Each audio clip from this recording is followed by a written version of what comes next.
Bom dia, Bom dia. que a paz de Cristo esteja conosco e hoje nós iremos refletir a respeito dos capítulos 4, 5 e 6 do livro de Levítico. Mas antes disso, eu convido vocês para orar conosco para que Deus nos direcione em todas as coisas. Senhor Deus e Pai, nós te agradecemos por esta oportunidade de estarmos vivos, de estarmos desfrutando da dádiva da vida. Agradecemos pelas nossas necessidades que são supridas a cada manhã e ao decorrer do dia também. Agradecemos por tudo que o Senhor já fez. Nesse instante nós estamos refletindo, dialogando sobre a Tua Palavra. Iremos começar esse diálogo e essa reflexão.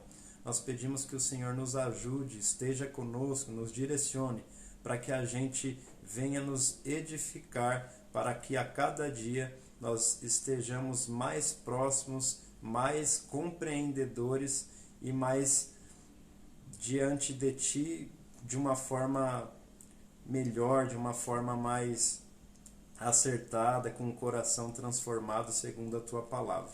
Em nome de Jesus nós te agradecemos. Amém. Amém. Então, no capítulo 4,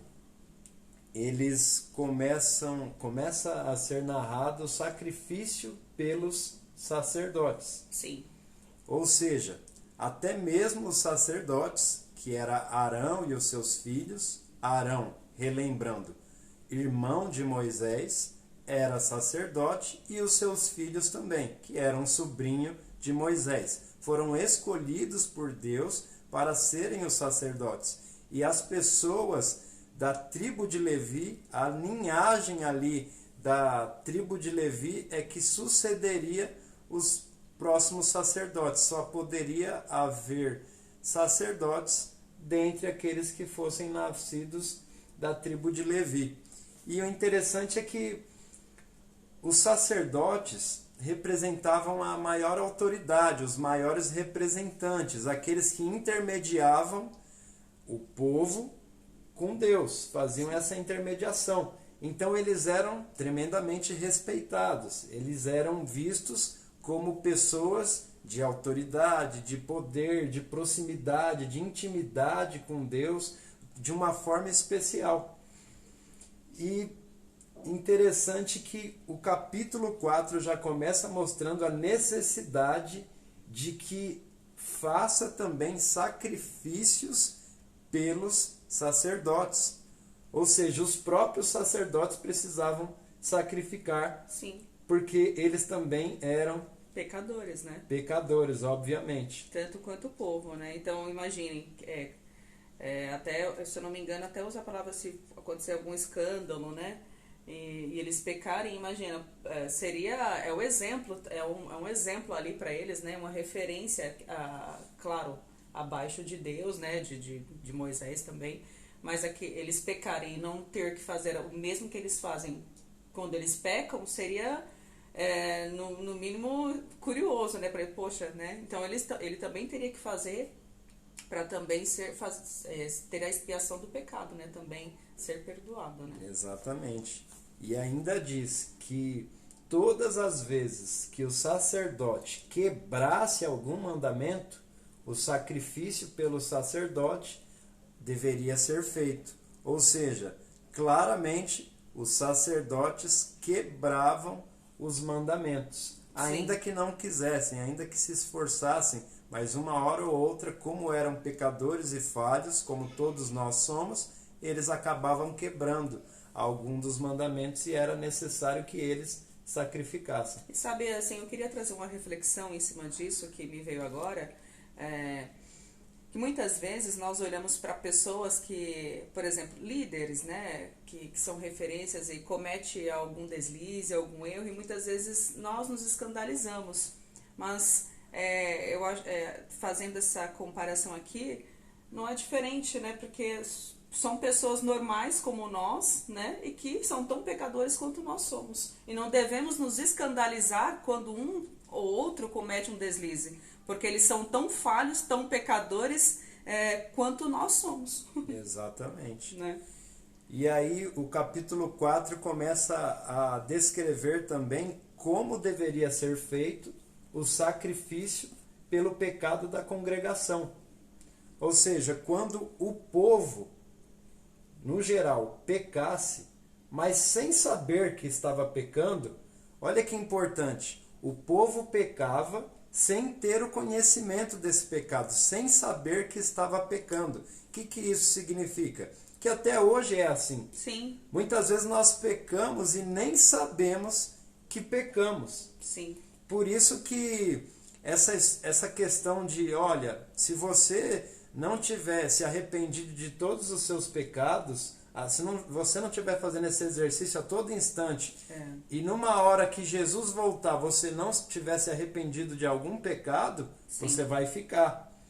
Mas na realidade, essa concepção, esse pensamento, não é coerente, por causa que se nós pecamos até sem saber que nós pecamos, então como nós nos teremos alcançado esse perdão desse pecado que a gente nem sabe? Como colocar diante de Deus, né? Sendo que nem a gente sabe que é um pecado inconsciente, né?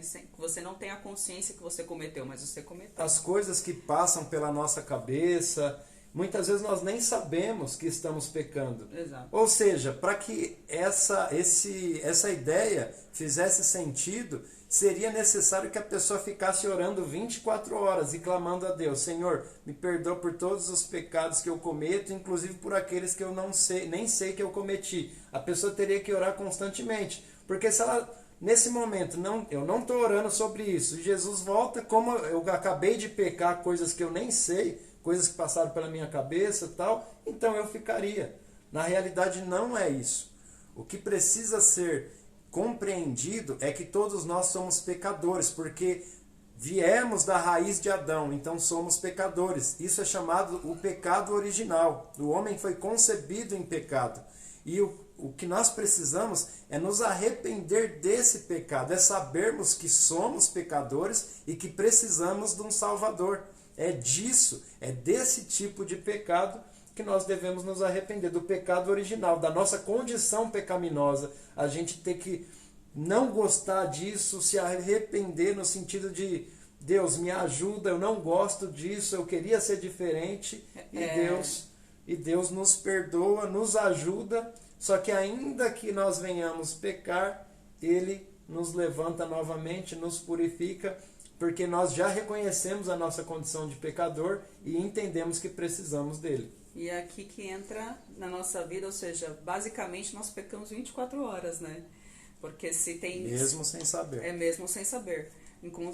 Mesmo que inconscientemente. E é aí que entra as escrituras. É por isso que nós precisamos ler e meditar nas escrituras sagradas, para que a gente sempre veja quem somos nós de verdade. Venhamos enxergar quem é o ser humano, né? E a dependência que o ser humano tem de Deus, né? E de buscar essa santificação e a sua palavra, a obediência, né? Exatamente. E depois, no próprio capítulo 4, ele fala como deveria ser os sacrifícios pelos príncipes, quando os príncipes pecavam. Eram procedimentos bem parecidos, né? Matavam uma cabra, uma ovelha e degolavam e derramavam o sangue no altar. Sim. Eram procedimentos bem semelhantes. Então nós não iremos entrar nesse mérito. Sim, porque é bem complexo, né? E depois também explicou sobre os sacrifícios pelos erros do povo. Então, o primeiro sacrifício é quando a congregação pecava sem saber. O segundo é quando o povo pecava e estava sabendo que pecou. Sim. Então, tinham diferenças nesses pequenas, mas tinham diferenças nos sacrifícios, né? Pecado voluntário, você fala? Ou quando o povo sabia? Não, o voluntário, na realidade, é quando o povo ele fazia de forma consciente. Olha, eu sei e mesmo assim eu estou pecando. É lá no capítulo 6. Ah, tá. E aí no capítulo 5, ele começa a falar qual era o sacrifício que devia ser feito quando uma pessoa pecasse e os outros não soubessem. Ah, sim. Sim. Depois ele começa a explicar como deveria ser feito quando a pessoa peca, mas não reconhece. Então, capítulo 5, vamos lá.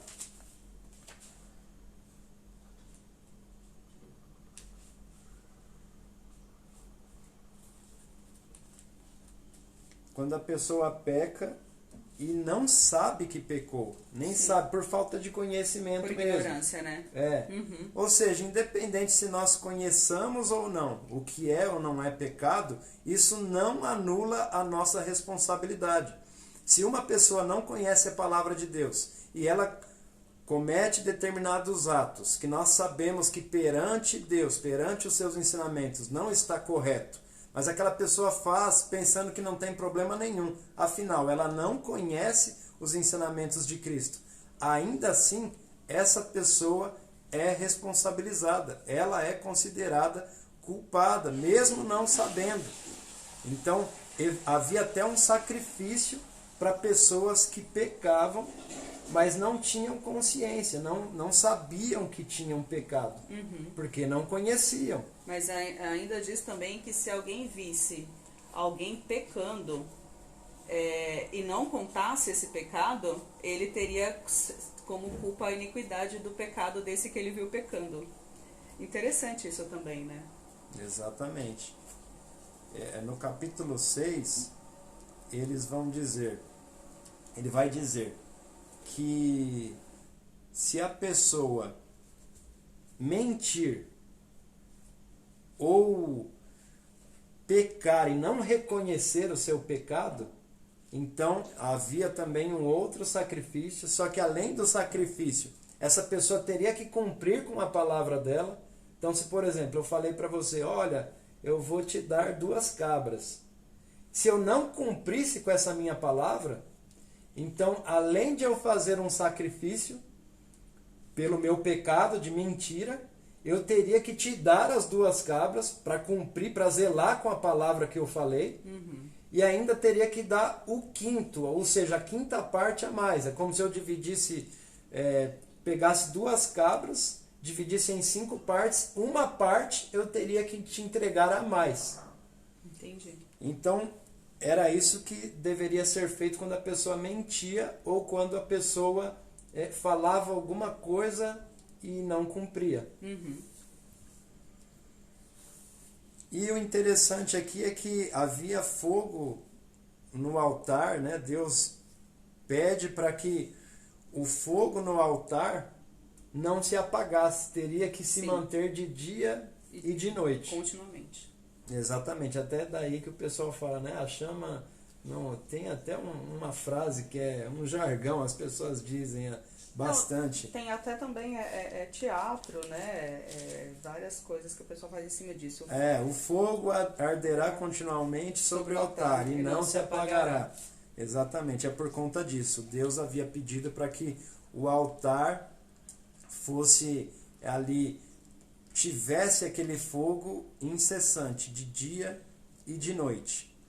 E depois fala a respeito da consagração dos sacerdotes. Como deveria ser a consagração de um sacerdote? Sim. Porque quando Arão e os seus filhos morressem, outros substituiriam eles. Sim. E essas pessoas seriam da tribo de Levi. Sim. E interessante que para que hoje exista sacerdotes, é necessário cumprir essa instrução. Sim. As pessoas precisam ser da tribo de Levi. Ou seja, sacerdote genuíno, de acordo com as Escrituras, não são esses que nós vemos por aí, porque sacerdote é aquele que vem da tribo de Levi. É um das coisas principais, dos requisitos principais para um sacerdote. Então terminamos hoje, né? Sim. Amanhã estaremos mais uma vez juntos com os capítulos 7, 8 e 9 do livro de Êxodo, dos livros de Levítico, desculpa, às 9h40 da manhã, tá bom? Capítulo 7, 8 e 9. Muito obrigado, um ótimo dia e um abraço para vocês. Tchau, tchau. Tchau, tchau.